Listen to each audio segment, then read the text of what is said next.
د پاکستان حکومت د مذهب د سپکاوي قضیه کې د عمران خان د نیولو اعلان وکړ. جزئیات په همدې ویډیو کې وګورئ او چینل سبسکرایب کړئ.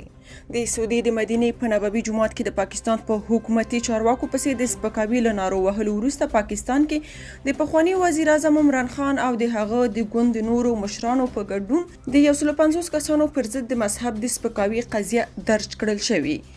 تحریک انصاف ګوند دا مقدمه د ځان پر ضد سیاسي انتقام بللی دی، خو حکومت د عمران خان په شمول مقدمه کې د شاملو نورو کسانو د نیولو اعلان کړی دی. عمران خان او د هغه د ګوند نور ملګري د پیغمبر صلی الله علیه وسلم د روضې په سپکاوي تورن کړي دي. د مذهب د سپکاوي دا مقدمه د پنجاب په فیصل آباد ښار کې پولیسو د محمد نعیم نومي یو کس په خواست درج کړي.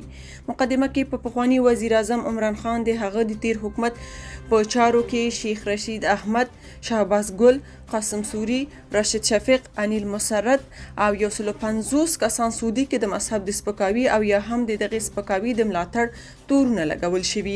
د کورنۍ چارو وزیر رانا ثناء الله جیو ټي وي چینل سره خبرو کې ویلي چې عمران خان په خپلو کرکجنو ویناو کې خلک د نبی کریم صلی الله علیه وسلم په مقدسه روضه کې د سپکاوي ناوړه عمل ته راپارولي وو او د پی ټي آی د یو پلان لاندې یو شمېر کسان د شیخ رشید د وراره او څه د جهانگیر او انیل مسرت په مشرۍ د برټانیې نه سعودي ته د دې ورانکارۍ لپاره لیږلي وو.